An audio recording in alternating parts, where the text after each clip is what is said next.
Neemias capítulo 7.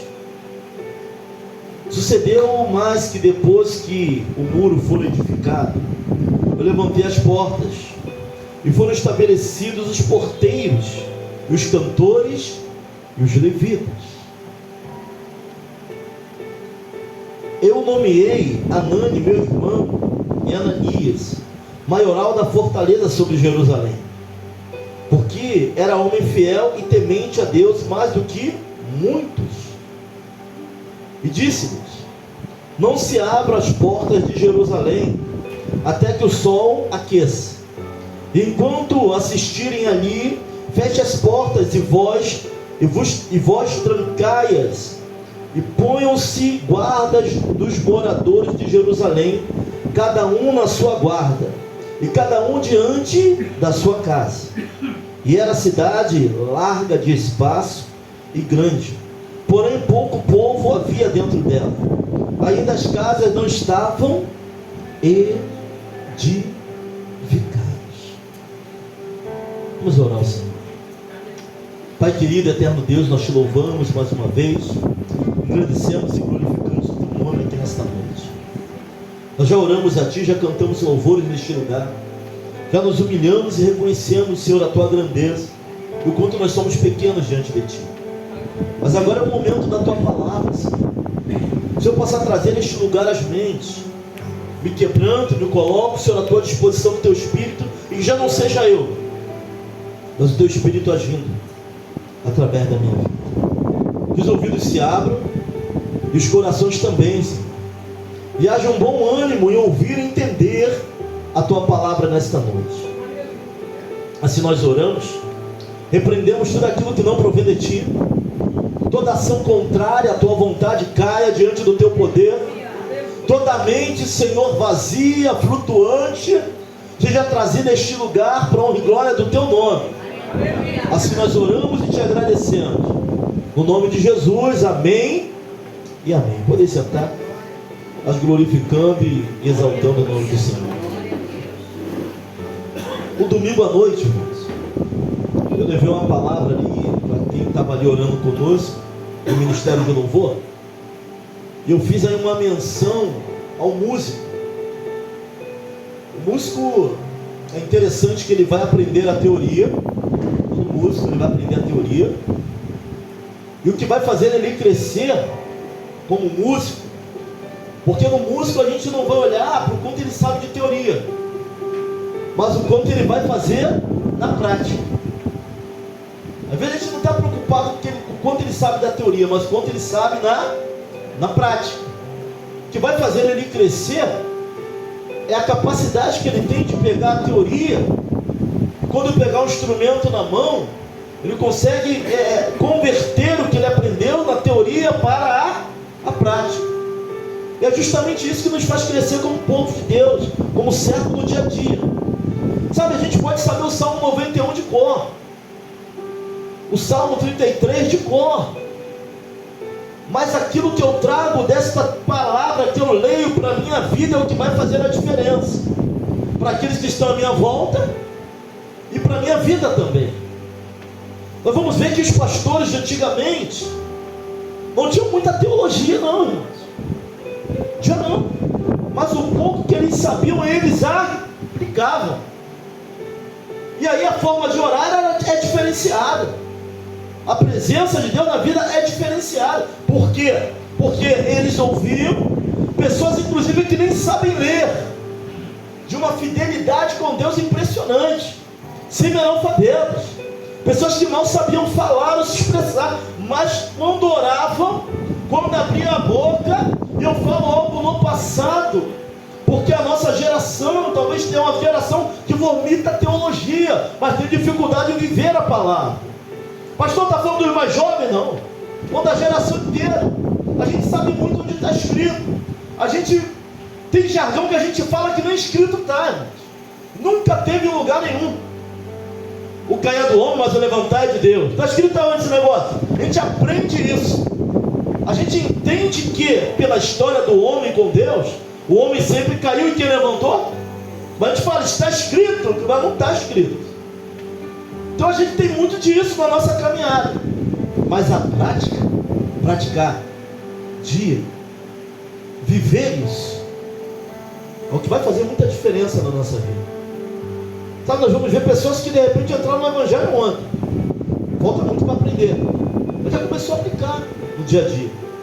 E pessoas que já estão muito tempo no Evangelho e algumas coisas nunca aplicaram. Então, para a gente ficar afiado no dia a dia, inclusive o pastor também, para permanecer, sabe, para tu chegar no dia de quarta-feira bem, para adorar o nome do Senhor, às vezes ir mal, mas colocando em prática aquilo que aprendeu. O que é? Pastor, se eu estou feliz eu canto louvor, se eu estou triste, o quê? Mas está falando para deixar de adorar? Está falando para deixar de glorificar? Está falando para não permanecer? Não é isso que a Bíblia fala. Então isso é colocar em prática. Alguns já viram para a igreja com dores, outros preocupados com aquilo que os outros vão falar. Pastor, eu tenho vergonha porque eu vou olhar para mim, vou ver minha face. Irmão, esse é um lugar onde as faces abatidas são tocadas por Deus.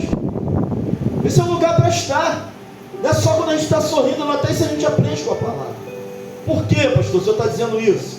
Estamos em um livro que vai ser necessário a gente praticar, para que algumas coisas da nossa vida venham mudar.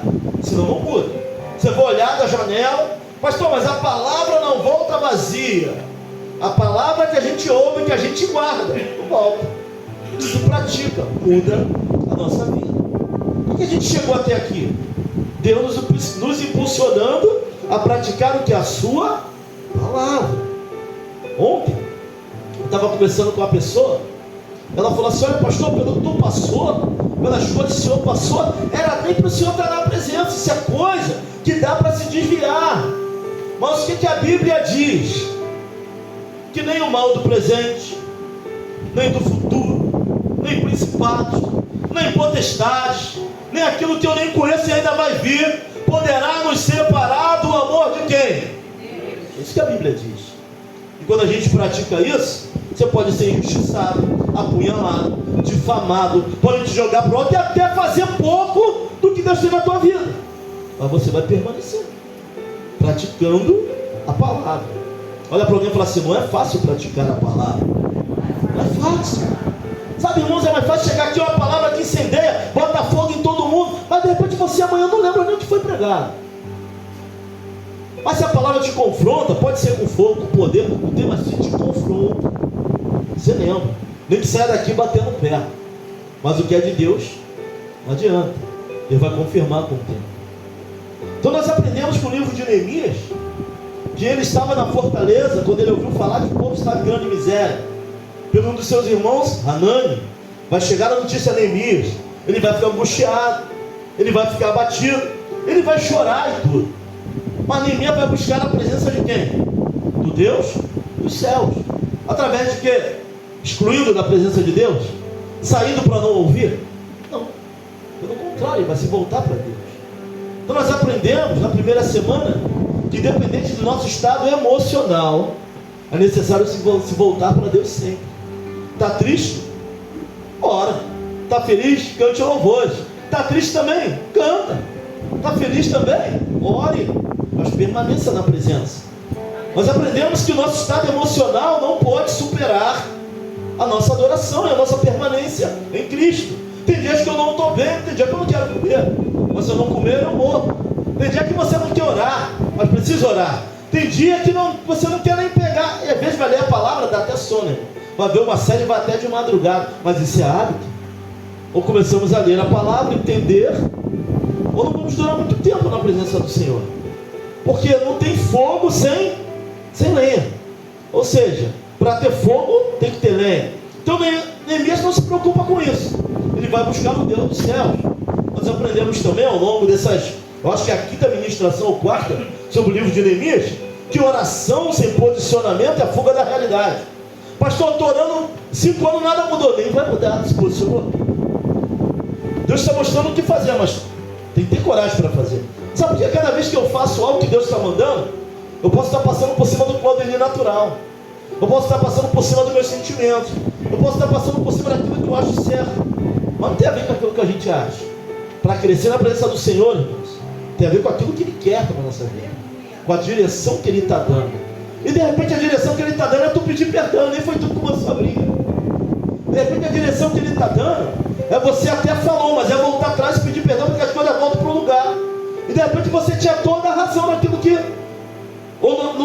forma que a coisa começou. Isso é direção de Deus para nós. E passar por cima do Claudemir dói. Passar por cima daquilo que eu quero, que eu almejo, que eu desejo, dói. Eu trouxe uma mensagem aqui que eu falei, qual o motivo da nossa existência? Nós existimos para a honra e glória de quem? Porque dele, por ele e para ele são todas as coisas.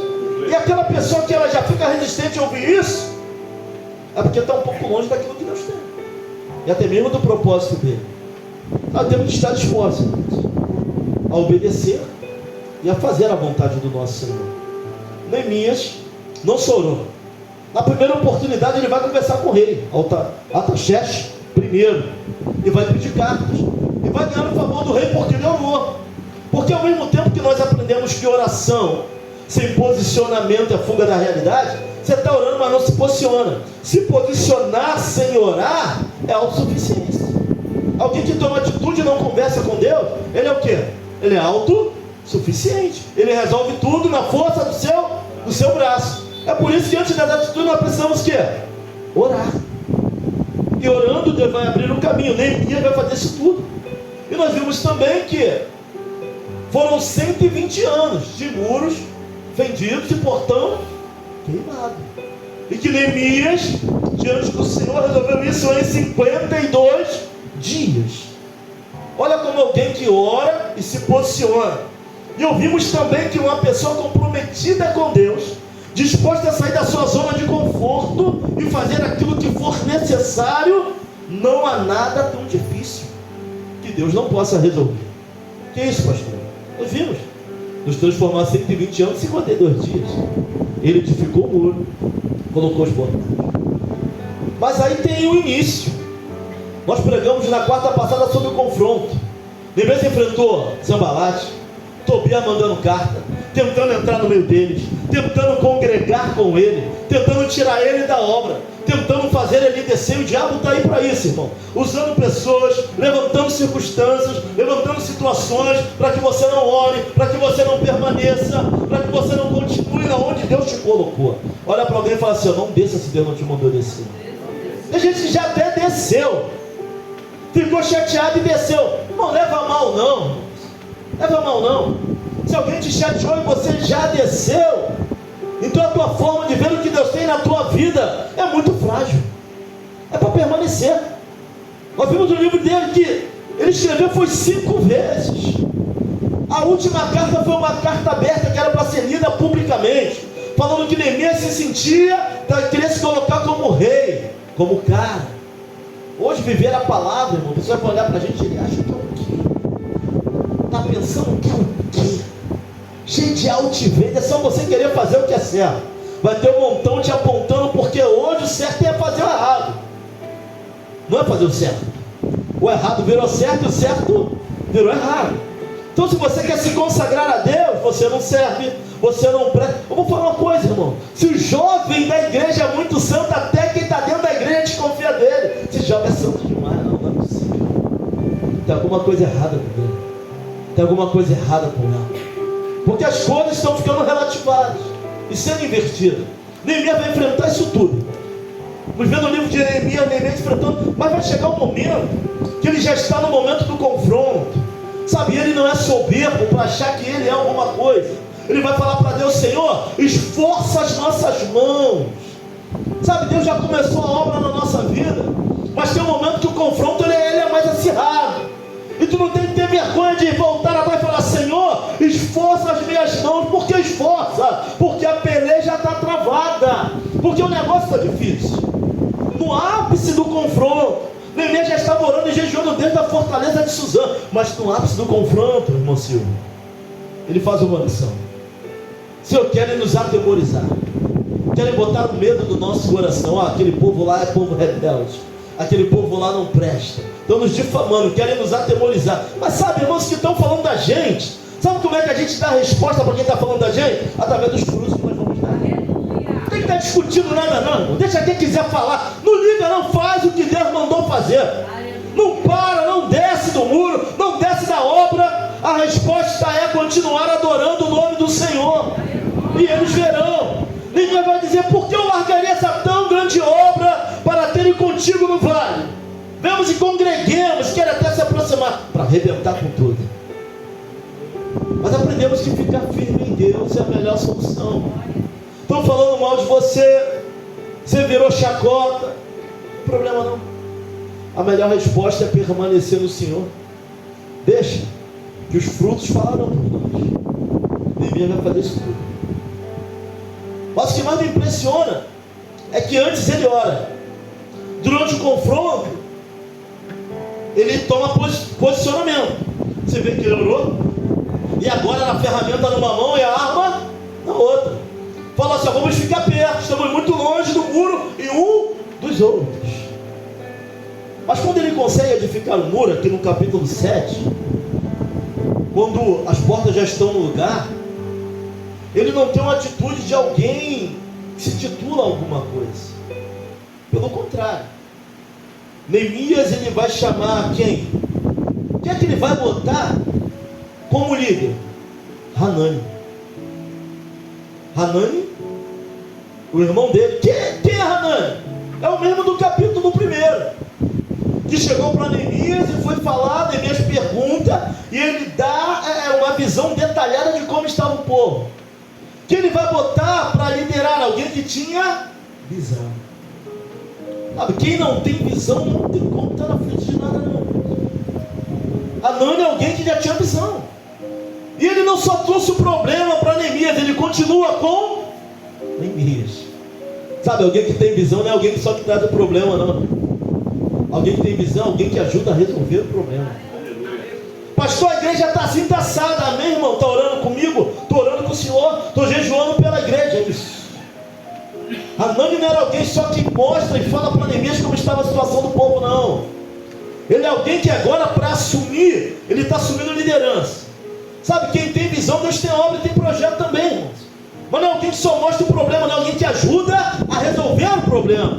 Porque é para mostrar, para falar o quanto está ruim, para falar o quanto o muro está quebrado, para falar o quanto o portão está queimado, está sim. Mas permanecer contigo para resolver o problema é outro negócio. Hanani é alguém de visão.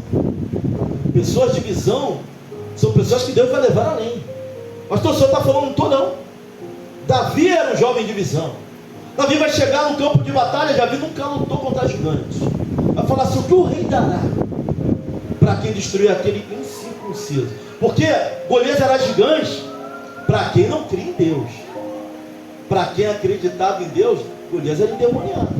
Davi não vai ver os gigante. Davi vai olhar alguém o quê? Alguém que não pertence ao povo de Deus. Davi não enxerga um homem indestrutível. Davi enxerga um endemoniado, porque Davi era alguém que tinha o Espírito de Deus sobre a vida dele. Então era gigante para todo mundo, era muito difícil para todo mundo. Para Davi não. Visão. Davi tinha uma visão diferenciada. Quem é esse incircunciso? Quem é esse aí que não é do povo? Quem é esse aí que não é ungido? Quem é esse aí que não é cheio da graça para querer desafiar o exército de Deus de Israel? É a visão que Davi tem de Golias. E quando a gente tem uma visão diferenciada, nós estamos fadados sim a grandes coisas na presença do Senhor. Quem mais tinha visão? Josué e Caleb. 12 espias. Se vê, como é que eu posso ver a barricada? Você vê a barricada, o outro vê a barricada. Aí algum vai falar assim: não, o Éden não tem mais jeito, o Éden está acabado. Aí vem um quarto e fala assim: não, isso aqui não é nada. Nosso Deus vai operar, vai trazer empresário para esse lugar, vai mudar a realidade dessa juventude. Que é isso, pastor? Isso é tolice, isso é visão. Sabe, fé, irmãos, você não tem como colocar dentro das pessoas, não. Essa convicção dos fatos que não se vê, certeza das coisas que se espera. Essa fé é gerada, a fé vem do ouvir, e ouvir o que? A palavra. Mas esse ouvir não é entrar no ouvido e sair no outro, não. A gente está aqui há 3 quartas ou 4 quartas do domingo falando de Neemias. Se tu não começar a praticar esse negócio, não vai gerar fé no teu coração. Tu vai ser aquela pessoa que vem para a igreja, vai vir arrastando o pé. Sabe, eu trabalhei hoje o dia todo, eu parei quase 6 horas. Mas estou aqui glorificando, exaltando. Já falei, abraça-me. O que é isso? O pastor está sendo? Não. É o Espírito Santo na nossa vida. O Espírito Santo na nossa vida. E essa fé pode ser gerada em cada coração. Isso aqui não é coisa só de liderança, de diácono, de pastor. É daquele que ouve a palavra e guarda. Sabe, Neemias é alguém que guardou. que não foi em Jerusalém, ele não tinha pisado em Jerusalém. Neemias nasce no cativeiro. Isso é passado de pai para filho. Isso é passado de ancião. Isso é passado de professor para quem está ouvindo. E ele tem aquilo no coração e ele faz a diferença. Chama Hanani. Quem é que está do lado de Neemias? Alguém que tem visão. Sabe, a gente, pastor, mas a gente tem que ter do lado de quem não tem visão. Sim. Para transbordar e passar aquilo que nós temos para aqueles que não têm, que é Cristo. Mas não podemos ser influenciados e perder a visão também. Essa é a grande dificuldade hoje, nossos dias. Ele chama Hanani. Hanani lá do capítulo 1. Vamos falar assim, notícia ruim bem rápido. Alguns vão dar Hanani como o mensageiro da agonia. Mas ele não só dá a notícia. Quando chega lá, ele vai dizer o quê? Que ele separa, fica 3 dias em Jerusalém, separa alguns amigos e sai à noite para ver como é que estava o muro. Autoanálise. Olhar como é que a situação está, ver se a situação está ruim. Sabe, a gente não está observando os sinais. Que isso, pastor? A situação não quebra de uma hora para outra, não. E Deus é tão bom que o Espírito Santo nos faz ver os sinais. E a gente está contagiando. Olha os sinais, vê se a situação está boa. Olha para o muro, olha para as portas, vê se o negócio está bom. Se não tiver, é momento de agir. É momento de olhar, é momento de se posicionar. Vai levantar Hanani. Quem mais ele vai levantar do lado dele? E Ananias, maioral da fortaleza. Quem era Ananias? Ananias era alguém que temia a Deus mais do que muitos. Quem Deus vai levantar na nossa geração? Quem tem o nome dele, quem teme a palavra dele, quem entende que acima do nosso nome tem um nome que não tem precedência. Esse nome, pastor, a Ivec, não, a Ivec tem um nome acima da Ivec, tem um nome que é sobre todo nome, que está acima do pastor Claudemir. Eu não ando sozinho, você não anda sozinho. Olha a responsabilidade que a gente tem na nossa vida. A gente não anda sozinho. O que acontece ao redor tem um nome que está acima do nosso nome. Ele vai levantar quem? Junto com a Hanani? Ananias, temente mais do que todos. Não adianta só ter capacidade e não temer. Não adianta só ser eloquente e não temer. Não adianta fazer bem aquilo que Deus te botou para fazer, mas não temer a Deus. Sabe, você tem que pregar e temer. Tem que orar e temer. Tem que tocar e temer. Tem que estar na igreja assim, domingo de manhã, escola bíblica, mas temendo o nome, temendo e tremendo diante dele. Porque ele é soberano, ele é poderoso. Tudo aquilo que ele faz. Vai levantar quem? Hanani. Vai falar o quê? Colocou o quê? Pessoas para tomar conta das portas. Colocou pessoas nas portas. Pastor, eu tenho presença de Deus na minha vida, eu tenho comunhão, glória a Deus. Os muros foram edificados. Louvado seja o nome do Senhor. As portas estão no lugar. Já não há mais brechas. Mas esquecemos que quando o muro é edificado, o inimigo não pode mais pular, ele vai tentar entrar pela porta.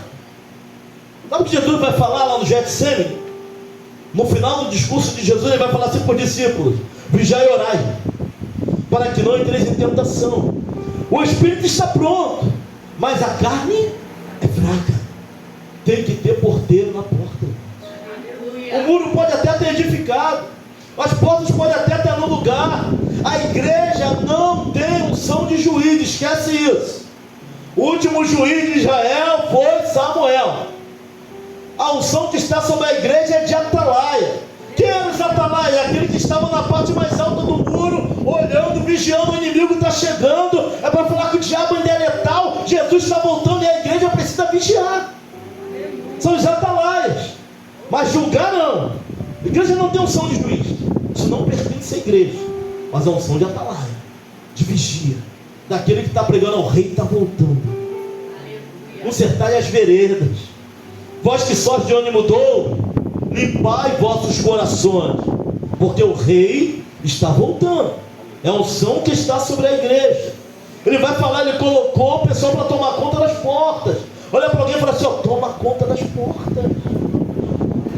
Sabe, quando o inimigo não pode pular, ele vai bater, ele vai tentar entrar. Ele é legalista. Se der legalidade, ele entra. mesmo com o muro, mesmo com as portas no lugar, se der legalidade da chave na mão do inimigo, ele vai entrar. Sabe qual é a maior preocupação de um pastor? Não é expulsar demônio, não. Está no sangue. É fechar as portas por onde ele entra. As portas da legalidade. Sabe, vigia. Sabe, o leão, o inimigo, ele anda ao nosso derredor como um leão. E tem gente abrindo a porta, ele não está pulando o muro, não. Tem gente abrindo a porta, está apresentando. Pastor, quando é que eu abro a porta? Quando eu não vigio o que eu falo. Quando eu vigio o meu comportamento. Quando eu não vigio aquilo que está na minha mão. Vigia. Está fazendo a obra de Deus, mas olha, presta atenção. Dá uma olhada para ver se não é o inimigo armando uma estratégia para te parar. É algo tão sorrateiro, irmãos. Sabe, o rei manda 3 capitães para tirar o profeta de lá. O primeiro ele ora, desce o fogo do céu, chamusca. O capitão ensinou. O segundo sobe, ele ora de novo, chamusca de novo. O terceiro sobe, ele vai, o outro, mas sobe devagar, sabe? Fala assim, ó, tenha piedade do teu servo. O terceiro sabe que se chegasse de forma ignorante, ia descer o fogo dele também. Então ele muda a estratégia. Ele chega devagar. Mas qual a intenção do terceiro capitão? Tirar o profeta do cume do monte, do lugar de comunhão, do lugar onde ele falava com Deus. É a mesma intenção. Aí o profeta, ele vai chegar, o profeta vai orar para ver se era para descer ou não. Independente de como ele chegar, até a hora que ele chega batendo o pé na porta, tu sabe que é ele. Mas até a hora que ele chega, sorrateiramente.